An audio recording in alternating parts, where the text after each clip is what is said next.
All right, I'm doing a Banshee carb rebuild. There's two of them, but they're the same exact carb, so I'm just gonna show you one because you're gonna do this one, you're also gonna do that one.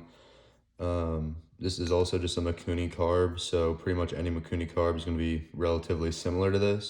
So let's get into it. So first thing you need to do, obviously, clean out your jets, make sure they're all good. And then this O-ring right here is a perfect example. This O-ring is pretty shot.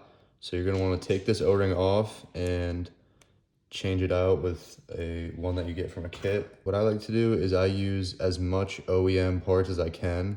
So I'm gonna reuse this. This is where the needle drops into. So I'm gonna reuse this, but I'm gonna use the O-ring from the kit, obviously. Put it on just like that. Nice. These O-rings look fine on here, but I'm just gonna replace them anyways because probably never been replaced before. And this is the air screw. There we go.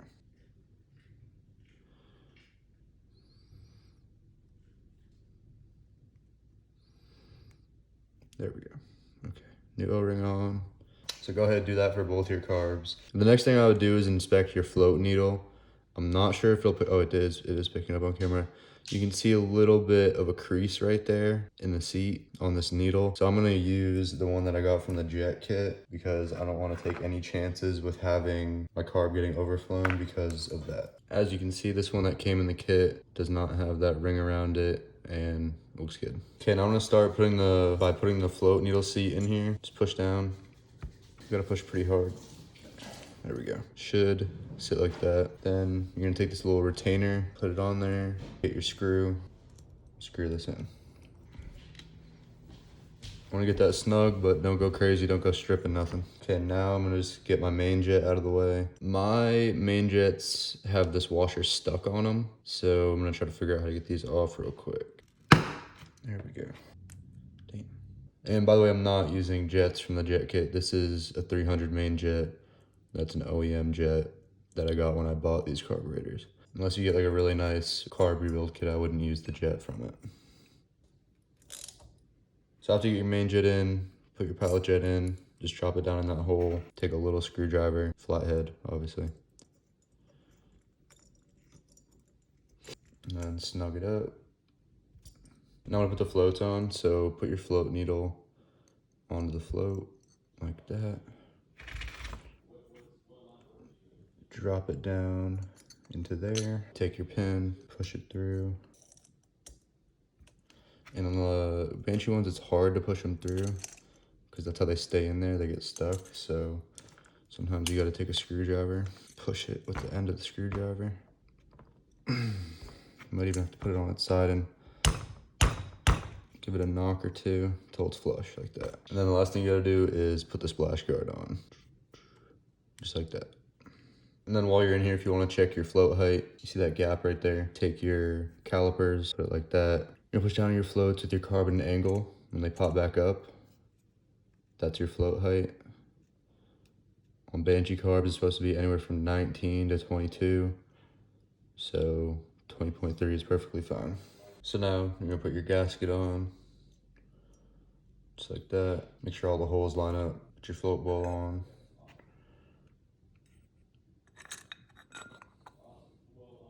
Don't be like me and forget to put these on until after you already screwed these in. Do this before you screw these in. Put all your screws in, screw it in, hand tight, don't strip these.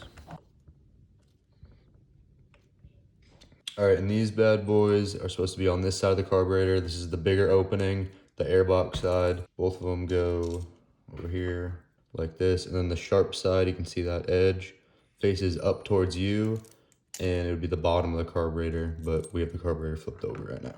And you put these bad boys facing out to the side. Perfect. And that concludes the inside of the carb. Now we're gonna start working on the outside of the carb. First up, I'm just gonna screw in the idle screw real quick. This is only gonna be if you have a Tor's delete kit. If you don't have a Tor's delete kit, you're not gonna have an idle screw. That's the wrong side, oops. Make sure you look if you have the Tor's delete kit. One of them you'll be able to see through, one of them you won't. Now we're gonna take our air screw, put our spring on it. I'm using the OEM spring. You You could use the one from your kit, but like I said, if I can use the OEM stuff, I'm gonna use it. Screw your air screw in, and you're gonna have to adjust this most likely, but I'm gonna do half turn, full turn, 1.5 turns. I'm gonna start these at 1.5 turns, and then if I need to, I can go from there. And now this side doesn't actually have the choke. This carb does. So I'm just gonna show you that real quick. Just put your choke in and screw it in. Super simple. You're gonna need, I think this is either a 14 or a 16. Obviously, go get that, screw it in, tighten it down, hand tight, don't strip it, just like with everything else, and you'll be good to go. Also, another thing I forgot to mention, when you're putting your carb together, the float bowl with the ball on it needs to go on the carb with the choke. That's part of your choke circuit. This one, as you can see, without the choke, does not have it. If you want to check or change your needle position, you gotta take these screws out. These were extremely hard on this one. They should not be that hard. Make sure you get the right size Phillips head, because if not, these will strip. I already started to strip this one, but luckily this little Phillips I had fit really well and ended up getting it out. This one's on the second clip up. I'm gonna look up what it should be at. I'm gonna look in the manual. Then I'm looking some forums because I have FMF pipes and I'm not gonna have an air box, so that changes my jetting a little bit. See what the forums say, mix it with what the manual says, and come up with a general idea of where I want to be. All right, so the manual says to leave it in the stock position, and most people leave them in the stock position, so I'm gonna go ahead and change that. What I do is, if I have fingernails, dig them in there, push it down. These things are also called Jesus clips because they get lost so easily. Because every once in a while they'll just go ping and you'll never see it again. When you're counting clips, you go from the top down, so 1, 2, 3, 4, 5, and the third one's obviously the middle. Either way, you count top to bottom or bottom to top. Click that in there, you're good to go. Then I'm gonna go wash this out real quick and then I'll show you how to put it back in. All right, now that these things are all cleaned up, slide your needle back in there, your needle holder in there. If you don't have a magnetic screwdriver, good luck, but if you do, use it. Okay, another thing that you need to pay attention to when doing this that I didn't do and forgot about. So these slides are different. This one has that hole on this side of the slide, and this one has that hole on this side of the slide. How you're gonna tell which one goes where is, see that window? And you can see that pin right there. The slide that has the long slide, or the long groove with this hole on the slide, is for the choke side carb, the left side carb. You will slide it all the way down. You'll see the opening on this side. You won't see it as much on this side. And then if you can see, you can't see through this side glass, which sucks, but you would be able to see it if you could see through it. This is gonna be the right side of my throttle cable. So I'm gonna put this slide on it because this slide goes to the right carb, the right side carb, because it has the wide opening, wide and short opening with the hole next to it. You're gonna put your spring on so that the more flat side of the spring is facing your slide. First, I'm gonna put this gasket on now. O-ring gasket, whatever you wanna call it, in there. Stick it up in there. Pull this through, hold that spring down with your thumb and your finger. You can use a pair of vice grips if you really need to, but these ones usually aren't that bad. Then I'll pull that off to the side with my fingers like that. And that retaining clip, just can drop it right down in there, and this gasket. There we go. And you're good to go. Good to put that in your carb. This O-ring's all seated up there, right?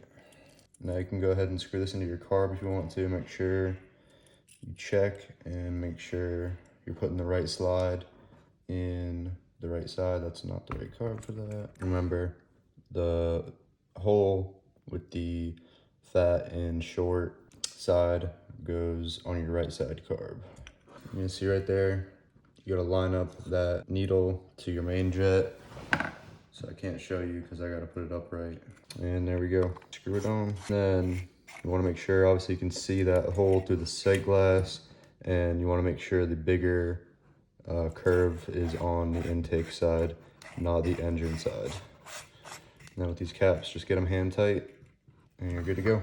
All right, when you're putting your carbs on, make sure that the one with the choke is on this side, and then all you're gonna do is push it in there. It's pretty easy. Your intake boots will have a little notch cutting out of the rubber, and then you'll just make sure to line up this piece of your carb in that little notch to keep the carb straight, vertical. All right, right now I'm putting these tubes on the carburetors. These real skinny ones are kind of hard to get on here. Push them on real hard like that. Then we'll go do the same thing on the inside. Looks just like it does on the outside. If you have to, you can use a heat gun. Just hit it for like a couple seconds. It'll make these things slide on super easily. All right, then you should have these little tabs on your carbs. You're gonna push it right through there, and this tube just gonna go over the carb, kind of like that. Same thing on the other side. You should have a little tab like that. Pull it through. Should look something like that. And then I'm gonna take these tubes, put them back here towards the back of the bike, and then I'll wait till I do the other side, and then I'll show you what I do with all the tubes. All right, I got those other ones on. Now I'm gonna put the little drain tube on, so I can go over it. Just like that. And I'll do it to the other side as well. Trying to keep my wiring stuff kind of out of this mix of stuff. All right, I gotta connect this tube down here to the crank breather. All right, so this crank breather has to go on here like this. And then there's a little thing that goes on there, holds it on there. All right, now go ahead and put this breather hose back down in here. Now, I'm gonna take this crank breather, put it up towards the front of the Banshee. And we'll leave this right here for now, and we'll deal with that a little bit later. So I'm taking all the hoses from this Banshee, putting them down here, through this way. I'm just gonna put them out this way, and then through like this, and then down there. So these can all get zip tied together, just like that, and it'll keep it nice and out of the way. So I'm gonna zip tie up here, get them looking even. Awesome, I think that looks really good. So right now I gotta do the crossover, the choke crossover tube. And you cannot forget to do this, because if you ever wanna use the choke to start it or whatever, you need this tube on here. Once you got that tube on, push that one back in. Make sure that tube is all the way on both of them. All right, now I'm setting up the fuel line. I just got some from AutoZone, it's 1/4 inch. And then I also got this from AutoZone. You can probably get this anywhere. It's just a T-splitter.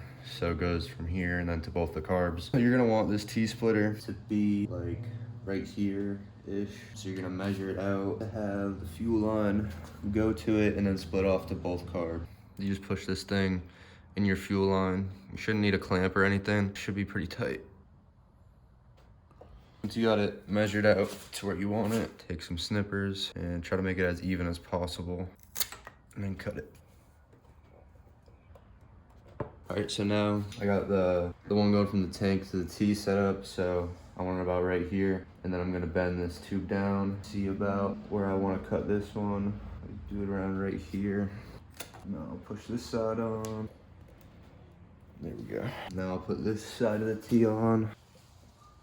This side's a little bit too long. Take a little bit off at a time. See how long I want it to be. You just want to make sure you're not kinking your fuel line at all. Got this side to where I want it. Now I'll cut this and put this side on this carb. And that looks pretty good to me. Thank you so much for watching this video. Subscribe to the channel, share this video. We appreciate all the support.